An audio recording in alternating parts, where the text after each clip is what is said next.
الحمد لله نحمده ونستعينه ونستغفره ونؤمن به ونتوكل عليه ونعوذ بالله من شرور أنفسنا ومن سيئات أعمالنا من يهده الله فلا مضل له ومن يضلله فلا هادي له ونشهد أن لا إله إلا الله وحده لا شريك له ونشهد أن سيدنا ومولانا محمدا عبده ورسوله أما بعد فأعوذ بالله من الشيطان الرجيم بسم الله الرحمن الرحيم إنا أنزلناه في ليلة القدر وما أدراك ما ليلة القدر ليلة القدر خير من 1000 شهر تنزل الملائكة والروح فيها بإذن ربهم من كل أمر سلام هي حتى مطلع الفجر قال النبي صلى الله عليه وسلم من قام ليلة القدر إيمانا واحتسابا غفر له ما تقدم من ذنبه أو كما قال عليه الصلاة والسلام۔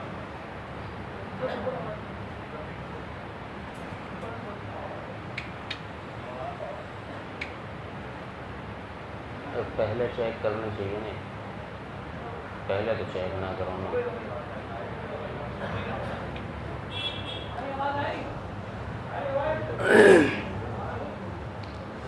واجب الاحترام بزرگوں، عزیزوں، غیور نوجوان دوستوں اور بھائیوں، اوپر سے دقت ہے، اوپر سے کسی تار میں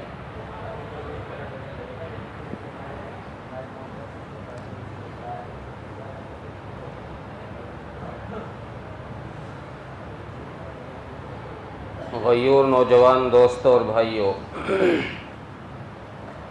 رمضان المبارک کا پہلا اور دوسرا عشرہ ختم ہونے کو ہے، دوسرا عشرہ ختم ہونے کو ہے۔ آج شام سے تیسرا عشرہ شروع ہو جائے گا۔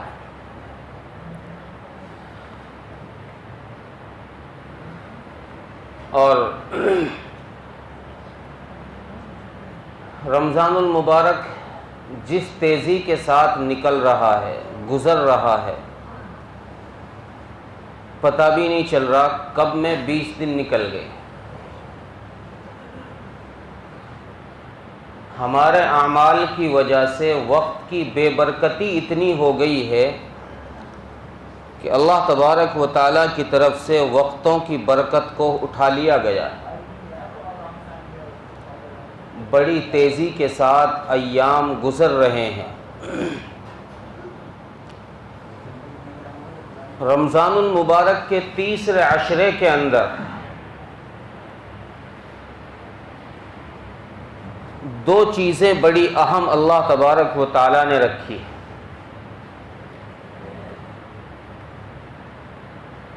پہلی چیز تو رمضان کے آخری عشرے میں شب قدر کا ہونا ہے۔ یہ ایک بہت بڑا انعام اس امت کو ملا ہے۔ اس سے پہلے کسی امت کو یہ انعام نہیں دیا گیا۔ رسول اکرم صلی اللہ علیہ وسلم نے ارشاد فرمایا کہ شب قدر کا انعام، شب قدر کی رات خصوصاً میری امت کو دی گئی ہے، خاص طور سے اس امت کو دی گئی ہے، پہلی امتوں کو نہیں ملی۔ تو یہ اللہ کا بہت بڑا انعام۔ اس رات کے ملنے کا سبب کیا ہوا؟ یہ رات ملی کس وجہ سے؟ روایات کئی طرح کی ہیں۔ ایک روایت میں ہے کہ رسول اکرم صلی اللہ علیہ وسلم نے بنی اسرائیل کے ایک شخص کا ذکر کیا آپ نے ذکر فرمایا کہ بنی اسرائیل کے ایک شخص نے 1000 مہینے تک جہاد کیا، اللہ کے راستے میں لڑتا رہا۔ صحابہ اکرام کو جب اس بات کی اطلاع ملی، صحابہ کو جب اس بات کا علم ہوا، تو صحابہ اکرام کو اس پر افسوس ہوا کہ 1000 مہینے تک ایک شخص اللہ کے راستے میں جہاد کرتا ہے، ہماری تو عمر ہی کل 50-60 سال کی 70 سال کی ہے، ہم اگر اعمال میں ان کی برابری کرنا چاہیں تو ہم نہیں پہنچ پائیں گے، اعمال میں ان کی برابری نہیں کر پائیں گے۔ ایک روایت میں ہے کہ رسول اکرم صلی اللہ علیہ وسلم نے بنی اسرائیل کے 4 انبیاء کا ذکر فرمایا کہ انہوں نے 80 سال تک اللہ تبارک و تعالیٰ کے راستے میں جہاد کیا۔ ایک روایت میں ہے کہ بنی اسرائیل کے ایک شخص کا ذکر فرمایا کہ اس نے 80 سال اللہ کی اس طرح عبادت کی کہ پلک جھپکنے کے برابر بھی، آنکھ کے بند ہونے کے برابر بھی اس نے گناہ نہیں کیا۔ جب یہ روایات صحابہ اکرام کو ملی اور ان روایات کے بارے میں صحابہ اکرام کو پتہ چلا، تو صحابہ اکرام کو اس بات پر بڑا دکھ ہوا کہ ہم ان کے برابری ان کے اعمال میں کرنا چاہیں تو ہم نہیں کر سکتے۔ اللہ کے نبی صلی اللہ علیہ وسلم نے جب اپنے صحابہ کی یہ حالت دیکھی، ان کو متفکر دیکھا، اور خود رسول اللہ صلی اللہ علیہ وسلم کو بھی اس بات کی فکر ہوئی کہ میری امت کے لوگ تو اس اعمال پر ان لوگوں کے ثواب کے برابر نہیں پہنچ پائیں گے، تو اللہ تبارک و تعالیٰ کی طرف سے اس امت کے چونکہ لاڈ لڈائے گئے ہیں، یہ امت اللہ کی لاڈلی امت ہے، اس امت پر اللہ تبارک و تعالیٰ نے بے انتہا شفقت فرمائی ہے، بے انتہا انعامات و احسانات کی بارشیں اس امت پر کی ہیں، وہ انعامات اس امت کو دیے ہیں جو انعامات پچھلی کسی امت کو اللہ نے نہیں عطا فرمائے۔ کم اعمال پر ثواب کی وہ مقداریں اس امت کو دی ہیں جو پچھلی امتوں کو نہیں دی گئی۔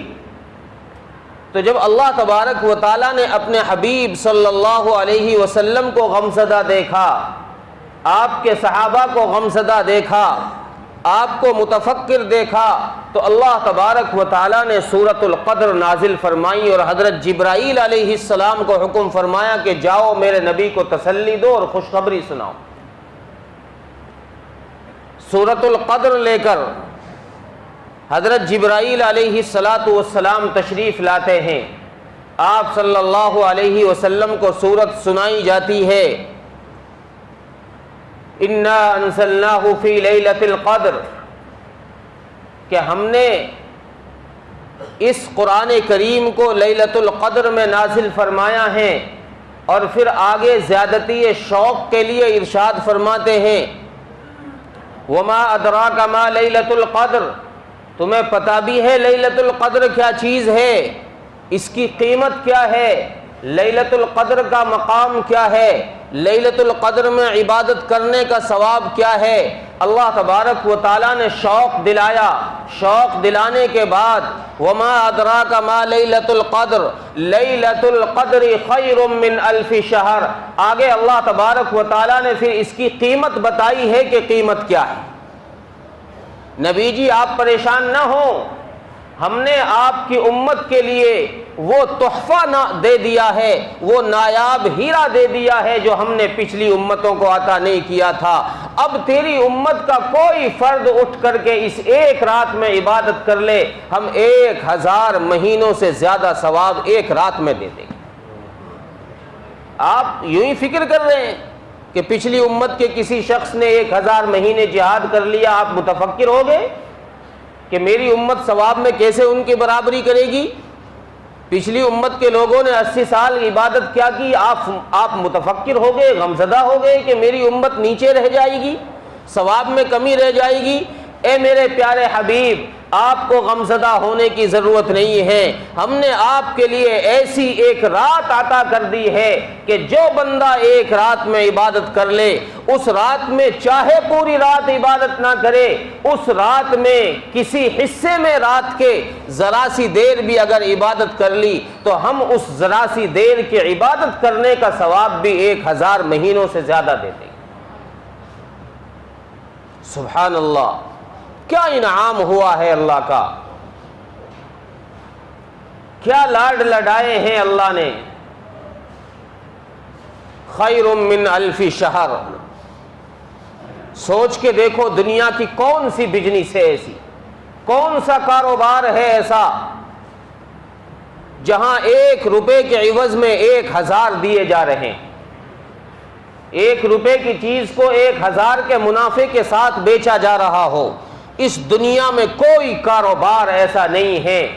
جہاں 1 روپے کی چیز کو 1000 کے عوض میں نفع کے ساتھ بیچا جا رہا۔ کہ اللہ تبارک و تعالیٰ نے کتنا بڑا انعام فرمایا کہ 1 روپے کی چیز، 1 رات کی عبادت، اور اللہ تبارک و تعالیٰ نے انعام فرما کر اس 1 رات کو پلس کر دیا 1000 مہینوں سے۔ 1000 مہینوں کے 83 سال 4 ماہ بنتے ہیں۔ 83 سال 4 ماہ، 83 سال 4 مہینے سے زیادہ عبادت کا ثواب شب قدر کی 1 رات میں عبادت کرنے پر اللہ دے دیتے۔ اور اگر کسی خوش نصیب کو ایسی 10 راتیں مل گئی، سوچ کے دیکھو، کسی خوش نصیب کو اگر ایسی 10 راتیں نصیب ہو گئی تو اس کو کتنا ثواب دیا جائے گا؟ تقریباً 833 سال کی عبادت کا ثواب اس کو دے دیا جائے۔ 10 راتوں پر محض۔ اور یہ رات ہے کیا؟ یہاں تو اللہ تبارک و تعالیٰ نے سورۃ القدر کی یہ قیمت بتائی کہ یہ کتنی قیمتی رات ہے، تو اس کی قیمت کا اندازہ، اس کی قیمت اللہ تبارک و تعالیٰ نے یہ بتائی کہ خیر من 1000 شہر،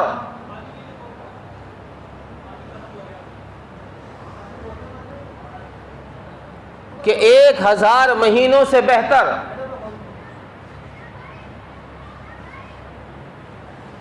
اور پھر یہ رات، اس رات کے اندر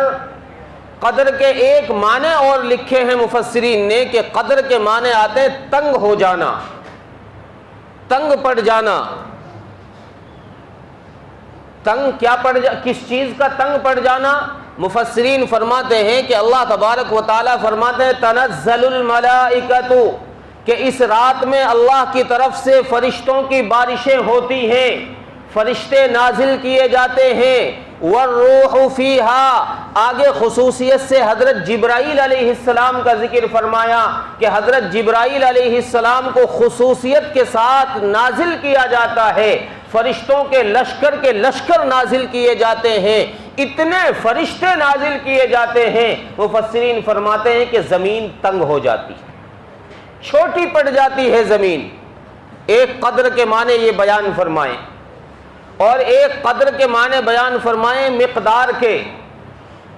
قدر کے معنی مقدار کے۔ آگے اللہ تبارک و تعالیٰ نے فرمایا ہی حتی مطلع الفجر، تیسرا معنی اللہ بیان فرماتے ہیں کہ اس رات کی مقدار کیا ہے، یعنی کب سے کب تک ہے یہ رات، تو اللہ تبارک و تعالیٰ فرماتے ہیں کہ یہ غروب آفتاب سے لے کر ہی حتی مطلع الفجر، صبح صادق تک یہ رات، اس کی برکتیں، اس کی رحمتیں صبح صادق تک رہتی۔ اتنی عظیم الشان رات اللہ تبارک و تعالیٰ نے اس امت کو عطا فرمائی۔ اور ایک روایت میں تو یہ ہے کہ رسول اکرم صلی اللہ علیہ وسلم نے اس رات کے بتانے کا ایک دن ارادہ کیا۔ آپ اس رات کی تعیین کے لیے، اس رات کو متعین کرنے کے لیے، بتانے کے لیے آپ نکلے، آپ باہر تشریف لائے کہ میں اپنی امت کو، میں اپنے صحابہ کو جا کر اس رات کو بتا دوں کہ یہ اس رات میں ہوتی ہے شب قدر۔ اللہ کے نبی صلی اللہ علیہ وسلم فرماتے ہیں میں نکلا تھا بتانے کے لیے، میں نے راستے میں کچھ صحابہ کو دیکھا کہ آپس میں کسی بات پہ نزاع ہو رہا، جھگڑا ہو رہا ہے آپس میں۔ اللہ تبارک و تعالیٰ نے وہ رات کی تعیین میرے ذہن سے بھلا دی، اس رات کو جو بتایا گیا تھا، جو جس کا مجھے علم دیا گیا تھا، میرے ذہن سے وہ بات بھلا دی گئی کہ کون سی رات ہے۔ پھر آگے اللہ کے نبی خود فرماتے ہیں کہ ہو سکتا ہے کہ اللہ کے علم میں یہی چیز بہتر ہو کہ تم اس ایک رات کی تلاش کے لیے کئی راتوں عبادت میں گزار دو۔ اور اب ہوتا بھی یہی ہے، آدمی ایک شب قدر کی تلاش میں کم سے کم 5 راتیں تو گزارتا ہی ہے۔ جو آدمی اپنے آپ کو دیندار کہہ رہا ہے،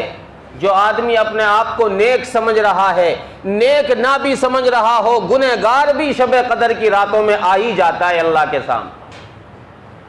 اللہ کے سامنے جھولی پھیلانے کے لیے، اللہ کے سامنے اپنے گناہ رکھنے کے لیے، گناہوں کی معافی کے لیے گنہگار بھی آ ہی جاتا ہے۔ تو یہ شب قدر کی رات جس کو اللہ کے نبی بتانے کے لیے چلے تھے لیکن کسی وجہ سے بھلا دی گئی، اور ایک روایت میں،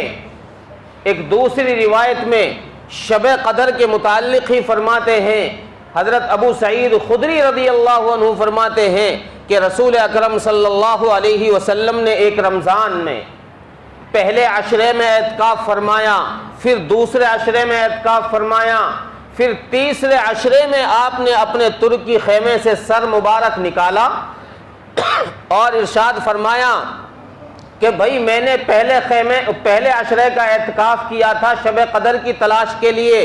پھر دوسرے عشرے کا اعتکاف بھی میں نے شب قدر کی تلاش کے لیے کیا، پھر مجھے کسی بتلانے والے نے بتلایا کہ وہ رات یعنی وہ شب قدر آخری عشرے میں ہیں۔ لہذا آپ نے فرمایا کہ جن لوگوں نے پہلے عشرے کا اعتکاف، دوسرے عشرے کا اعتکاف میرے ساتھ کیا ہے، وہ اب تیسرے عشرے کا اعتکاف بھی میرے ساتھ کریں۔ اور پھر روایت میں آگے ہے، اللہ کے نبی صلی اللہ علیہ وسلم نے فرمایا کہ مجھے اس رات کے بارے میں بتایا گیا کہ یہ رات شب قدر والی رات، یہ انعام اور برکتوں والی رات، راوی کہتے ہیں کہ رسول اللہ صلی اللہ علیہ وسلم نے اس رات کی جو علامات بتائی، آپ فرماتے ہیں کہ اس رات میں میں نے اپنے آپ کو، اس رات کی صبح میں نے اپنے آپ کو کیچڑ میں سجدہ کرتے ہوئے پایا۔ تو راوی حضرت ابو سعید خدری رضی اللہ عنہ فرماتے ہیں کہ جب میں نے دیکھا کہ آپ کی پیشانی پر کیچڑ کا اثر، 21 کی رات میں بارش ہوئی، 21 کی رات میں بارش ہوئی، مسجد نبوی کچی تھی، چھپر کی تھی جو کھجور کے پتوں سے بنائی گئی تھی، جب بارش ہوئی تو مسجد میں اندر پانی ٹپکا، آپ نے اس کیچڑ میں سجدہ کیا، اور 21 کی صبح کو میں نے آپ کی پیشانی مبارک پر کیچڑ کا اثر دیکھا۔ تو گویا اس روایت سے پتہ چلتا ہے کہ اس رات یعنی اس سال یہ رات شب قدر والی رات 21ویں تاریخ کو تھی جو آج ہے، جو رات آج ہے۔ چونکہ رسول اکرم صلی اللہ علیہ وسلم نے شب قدر کی وجہ سے ہی رمضان المبارک کا اعتکاف فرمایا ہے، آپ نے پورے رمضان کا اعتکاف بھی فرمایا، اور جس سال آپ کا وصال ہوا ہے اس سال آپ نے 20 روز کا اعتکاف فرمایا، صرف 2 دفعہ اعتکاف ناغہ ہوا ہے آپ کا۔ جنگ بدر میں، چونکہ وہ 17 رمضان کو شروع ہوئی تھی جنگ بدر، اس رمضان میں آپ کا اعتکاف نہیں ہو پایا تھا، ایک فتح مکہ رمضان المبارک میں ہوا، اس میں آپ کا اعتکاف چھوٹ گیا، ورنہ حضرت امی عائشہ رضی اللہ عنہا فرماتی ہیں کہ جب سے رسول اکرم صلی اللہ علیہ وسلم مدینہ منورہ تشریف لائے ہیں آپ نے ایک رمضان بھی اعتکاف کا نہیں چھوڑا، اور آخری عشرے کا اعتکاف کا تو آپ نے آپ نے ناغہ کیا ہی نہیں۔ ایک روایت میں کہ ایک دفعہ آپ کا ناغہ ہوا ہے آخری عشرے کا اعتکاف، لیکن پھر اس اعتکاف کو آپ نے شوال میں 10 دن کا اعتکاف کر کے پورا کیا۔ ہمارے یہاں اعتکاف لوگ آخری 10 دن کا کرتے ہیں، شروع رمضان کا یا بیچ میں کوئی نہیں کرتا، حالانکہ نبی سے ثابت ہے کہ آپ نے پورے رمضان کا اعتکاف بھی کیا، 20 دن کا اعتکاف بھی کیا، لیکن سنت اعتکاف چونکہ آخری عشرے کا ہے اس لیے لوگ اسی کی طرف آئے ہوئے، 10 رمضان سے 20 رمضان سے پہلے رمضان سے کوئی اعتکاف نہیں کرتا۔ کرنا چاہیے، جو عمل نبی سے ثابت ہے تو وہ کام کرنا چاہیے جو کام نبی سے ثابت ہے، لیکن نہیں کرتے، آخری عشرے کا کرتے ہیں تو چلو اچھی بات ہے، یہ بھی خوشی کی بات ہے کہ کوئی آدمی آخری عشرے میں اعتکاف کرے۔ اب اعتکاف کہتے کس کو ہیں؟ اعتکاف کے معنی آتے ہیں کہ اپنے آپ کو مسجد میں اللہ کے لیے روک کے رکھنا، مسجد میں اپنے آپ کو روک کے رکھنا، اور اعتکاف میں چاہے مرد ہو چاہے عورت ہو ہر ایک بیٹھ سکتا ہے،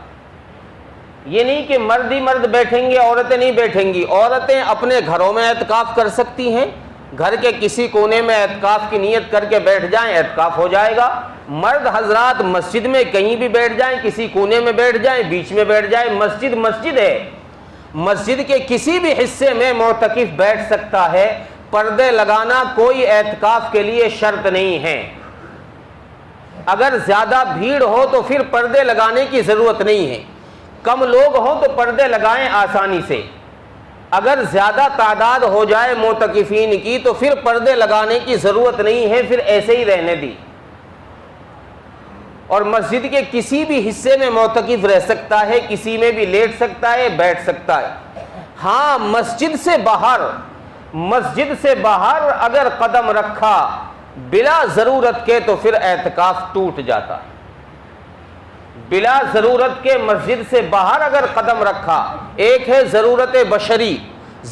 بشری کے لیے آدمی نکل سکتا ہے، پیشاب پاخانے کے لیے وضو کے لیے نکل سکتا ہے آدمی، لیکن اگر ضرورت بشری کے علاوہ ویسے ہی گھومنا، کھانا کھا کے گھومتا رہا اور مسجد سے باہر والے حصے تک چلا گیا، اعتکاف فاسد ہو جائے گا، اعتکاف ٹوٹ جائے گا۔ اور اعتکاف میں چونکہ آدمی اپنے آپ کو اللہ کے دربار میں لے کر آتا ہے اور اللہ کے حضور میں اپنے آپ کو پیش کر دیتا ہے، گویا یہ کہتا ہے کہ اللہ میں اب تیرے یہاں سے اس وقت ہٹوں گا جب تو مجھ سے راضی ہو جائے گا، میں اب تجھے راضی کرنے آ گیا ہوں۔ اور ایک دن کے اعتکاف کا ثواب بندے کو جہنم سے 3 خندق دور کر دیتا ہے۔ اگر ایک دن کا کوئی آدمی اعتکاف کرے تو ایک دن کے اعتکاف کا ثواب یہ ہے کہ اس آدمی کو اللہ تبارک و تعالی جہنم سے 3 خندقیں دور کر دیتے ہیں، اور ایک خندق کی چوڑائی آسمان و زمین سے بھی زیادہ ہے، اتنی دور اللہ تبارک و تعالی اس بندے کو جہنم سے کر دیتے ہیں۔ علامہ شعرانی رحمۃ اللہ علیہ نے ایک روایت نقل کی ہے، فرماتے ہیں کہ جس شخص نے رمضان المبارک کے آخری عشرے کا اعتکاف فرمایا، رمضان المبارک کے آخری عشرے کا اعتکاف فرمایا، اللہ تبارک و تعالی اس کو 2 حج اور 2 عمروں کا ثواب عطا فرماتے ہیں۔ تو یہ اتنی بڑی فضیلت ہے، جی چاہتا ہے کہ ہر آدمی اس فضیلت کو حاصل کرے اور صحیح معنی میں حاصل کرے، صحیح معنی میں اعتکاف میں بیٹھے، یہ نہیں کہ ٹولیاں بنانے کے لیے۔ اور اعتکاف کی روح کو ختم کرنے والی سب سے مین چیز موبائل ہے، جس سے اعتکاف کی روح نکل جاتی ہے، جان نکل جاتی ہے۔ اگر اعتکاف میں جان پیدا کرنا چاہتے ہیں، اللہ سے تعلق واقعی کرنا چاہتے ہیں، تو پھر دنیا سے تعلق جوڑنے والی چیز موبائل ہے، اس موبائل کو گھر رکھ دیں۔ پھر دیکھو 10 دن میں کیا روحانیت اندر میں پیدا ہوتی۔ اور اگر بھئی اعتکاف میں بیٹھ کر موبائل سے کبھی وہاں باتیں کبھی وہاں باتیں، کبھی اس کاروبار کو سنبھلوا رہا ہے کبھی اس کاروبار کو سنبھلوا رہا ہے، تو پھر یہ اعتکاف میں جیسا تھا ویسے ہی باہر ہے. یہاں بیٹھنے سے کیا فرق پڑ رہا ہے؟ موبائل سے اعتکاف کی روح نکل جاتی ہے. موبائل جان پیدا ہوتی ہے اعتکاف میں، تو پھر دنیا سے تعلق بالکل چھوڑ دو، قطع تعلق ہو جاؤ کہ 10 دن کے لیے میں اللہ کے دربار میں آ گیا ہوں. یہ 10 دن میری زندگی کے سب سے افضل دن ہیں، چونکہ یہ سب سے اچھی جگہ گزر رہے ہیں.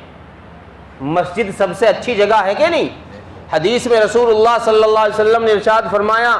احب البلاد الی اللہ مساجدها وابغض البلاد الی اللہ اسواقها، کہ سب سے بہترین جگہ اس کائنات میں اللہ کی نظر میں مسجد ہیں، اور سب سے بری جگہ اللہ کی نظر میں بازار.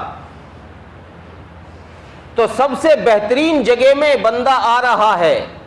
تو یہ دن اس کے سب سے اچھے گزر رہے ہیں. اور پھر معتکف کے لیے حدیث میں رسول اللہ صلی اللہ علیہ وسلم نے ارشاد فرمایا کہ معتکف کے لیے اللہ تبارک و تعالی گناہوں سے اس کو محفوظ رکھتے ہیں، اور بغیر کیے اس کو اللہ تبارک و تعالی نیکیاں عطا فرماتے ہیں. معتکف جب تک اعتکاف میں رہے گا شب قدر تو اس کو گارنٹیڈ مل ہی جائے گی. کیوں؟ اگر یہ اعتکاف میں بیٹھ کر سو بھی گیا تو اس کا سونا بھی عبادت میں لکھا جائے گا. اگر یہ اعتکاف میں بیٹھ کر شب قدر کی رات میں سو بھی گیا تو اس کا سونا بھی اعتکاف میں ثواب میں لکھا جائے گا. تو جب ثواب میں لکھا جائے گا تو شب قدر کی رات میں اس کا اگر وہ سونا رہا تو اس رات میں بھی اس کو ثواب مل رہا ہے، تو شب قدر مل گئی. اس لیے بھائی عزیزو بزرگو دوستو، جو حضرات اعتکاف میں بیٹھ رہے ہیں وہ اس چیز کا خیال رکھیں کہ ہم بہت اعلیٰ جگہ بیٹھ رہے ہیں، بہت اعلیٰ عبادت کے لیے بیٹھ رہے ہیں، اس لیے یاری دوستی کے تعلقات بالکل منقطع. یہ نہیں کہ سحری افطاری میں لمبے لمبے دسترخوان، آؤ جی صاحب آپ بھی، آؤ جی صاحب فلانے آپ بھی، آؤ بھی چائے پہ آپ بھی آ جاؤ، آپ بھی آ جاؤ. یہ کوئی اعتکاف نہیں ہے. اپنی تنہائی کی عبادت، تنہائی کی عبادت ہے اعتکاف. اس میں اللہ سے تعلق جوڑو. واقعی اگر صحیح معنی میں 10 دن اعتکاف کیا تو پھر دیکھو کیسا مزہ اور کیسی روحانیت اندر میں پیدا ہو جائے. اللہ تبارک و تعالی عمل کی توفیق عطا فرمائے. اور ایک